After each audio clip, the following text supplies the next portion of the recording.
Developing right now, park law enforcement rangers are searching for a man who is driving recklessly through Rocky Mountain National Park. The Park Information Office says the 23-year-old man sped through the Grand Lake entrance on the west side of the park. Park rangers, Estes Park Police, and Larimer County deputies tried to pull the man over, but he kept driving, speeding over a stretch of the mountain highway through the park. At one point, the man hit another car, sending 3 people to the hospital, one with critical injuries. The suspect they're looking for is a white male, 5'9", weighs about 165 pounds, and is bald. He was wearing blue jeans, no shirt or shoes at the time, and appeared to have a head injury from the crash. He was last seen running from his car on Rocky Mountain National Park, south of Beaver Meadows Visitor Center. Investigators say he is believed to be a suspect in a felony burglary case out of Grand County. If you see him, call police. Aurora police are hoping that you can help them find a missing 15-year-old with Down syndrome. His name is Tupac, and according to police, functions at a 6-year-old level. He was last seen wearing a lime green Nike shirt, blue shorts, and Crocs. And if you see him or you know where he might be, you are asked to call police. The man accused of killing a dog breeder in Idaho Springs is due in court today. During the hearing, 36-year-old Sergio Ferrer is expected to be formally charged in connection with the death of Paul Peavy. Peavy disappeared in August. A private search party found his body on his property, and according to court documents, Ferrer admitted to shooting and killing Peavy, but claimed it was in self-defense. He is being held on a $1 million bond. Also today, the man accused of stabbing and killing 2 people 1 year ago, one of them on an RTD bus, will be in court. 9 News reporter Courtney Yoon joins us now. And Courtney, police say that those attacks were completely unprovoked.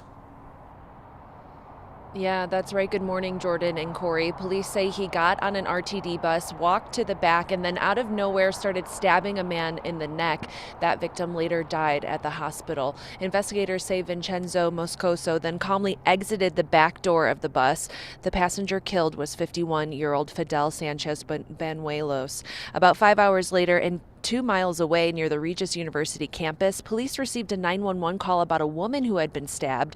83-year-old Judith Corcoran later died. Moscoso was found an hour and a half later still carrying the bloody knife. Court records show back in 2019, Moscoso got 4 years in prison after robbing a Subway sandwich shop, but was later released on parole. Then in early 2022, he was arrested in Denver for trespassing after police say he tried to kick in the door of a home. He completed that jail sentence but was ordered to report to Denver probation within 48 hours of his release. That's because he had been arrested in Wheat Ridge. Those charges included a DUI, resisting arrest, and reckless driving. At the time of the stabbings in 2023, Moscoso was serving parole for his 2019 conviction and serving probation for 2 more recent cases. We spoke to family members of the victims back in April. Why? Why is this guy out in society? It isn't right anymore. And that's where you start asking about what a broken system we have. Moscoso's arraignment is set for 8:30 this morning. Live in Denver, Courtney Yoon, 9 News. All right, Courtney, we appreciate your reporting. Thank you. The former owners of the Return to Nature funeral home in Penrose could spend 15 years in prison. John and Carrie Halford are accused of improperly storing nearly 200 decomposing bodies in their former funeral home from 2019 to 2023. They're also facing federal charges for wire fraud. Families of victims met with prosecutors. They said the feds are talking about a 15-year deal with the suspects. It could be a few weeks still before that's finalized and filed in court. The Halfords were also offered a plea deal on their state charges, which could mean 20 years in prison for John and 15 to 20 for Carrie. They have a few more weeks to decide if they want to accept that. Right now, police are looking for a man who attacked a teenager at a gas station in Greeley. The boy's mother says that this happened on August 25th when her 14-year-old son went to Sarah's Market to buy chips. Surveillance video captured 2 men approaching her son before words were exchanged. The teenager then ends up pressed against a cooler. He lifted my son up out of his shoes by his throat. I've seen the video once. You can see his feet come out of his shoes. And then you'll see they just dropped to the floor. That's because my son knocked him out. So my son saved his own life that day. Greeley police have arrested one man captured in the video, 43-year-old Stanley Fancy. He is facing assault, harassment, and child abuse charges. Police are still searching for the other man. If you recognize him, you're asked to call Greeley police. In news across the nation this morning, members of the Winder, Georgia community are continuing to gather around each other as they reel from Wednesday's school shooting that left 4 people dead. This was at the scene at Appalachia High School Saturday, where a large prayer circle formed surrounding the ever-growing memorial on the school's lawn. Within the prayer circle, there was a smaller group of people holding several bandanas tied together. They were in Appalachia High School colors, blue and gold. The mother of the suspected shooter accused of killing 4 people at that high school in Georgia reportedly called a school counselor with a warning before the attack. Reports say Marcy Gray called the school at 9:50 the morning of the attack. She described an extreme emergency involving her 14-year-old son, Colt. 20 minutes later, the teen allegedly opened fire inside Appalachia High School outside of Atlanta. Gray's sister confirmed the call to the school. Gray and his father, Colin Gray, are both facing murder charges related to the shooting.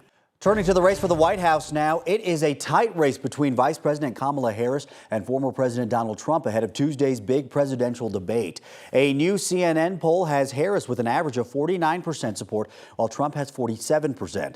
The numbers were taken across polls conducted between August 23rd and September 6th. The new average is largely unchanged from the previous average, which found Harris at 50% and Trump at 48% among polls conducted between August 1st and 16th. The poll includes the 4 most recent national polls measuring the views of registered or likely voters. Meantime, preparations are underway in Philadelphia for tomorrow's presidential debate. Streets near the National Constitution Center have been closed. Pennsylvania is critical to both former President Donald Trump and Vice President Kamala Harris. The state has sided with the winner of the last 2 elections. No Democrat has won the White House without winning in Pennsylvania since 1948. Harris is rehearsing for the debate by holding mock debates in Pittsburgh. Trump says he has meetings about it, but adds either you know your subject or not.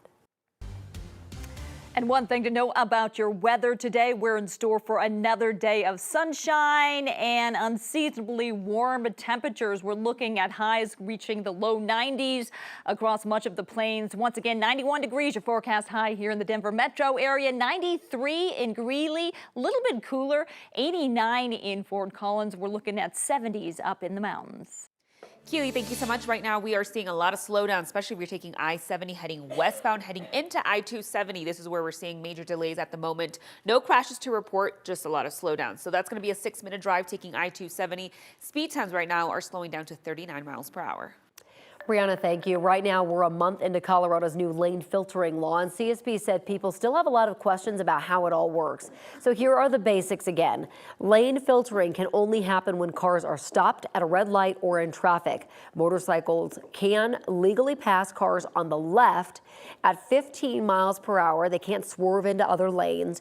Drivers should watch their mirrors and let motorcycles filter back into regular traffic when it begins to move. The law is designed to protect riders from rear-end crashes and stops traffic. We've asked CSP for any data they might have concerning accidents tied to lane filtering. We'll let you know once we get that information.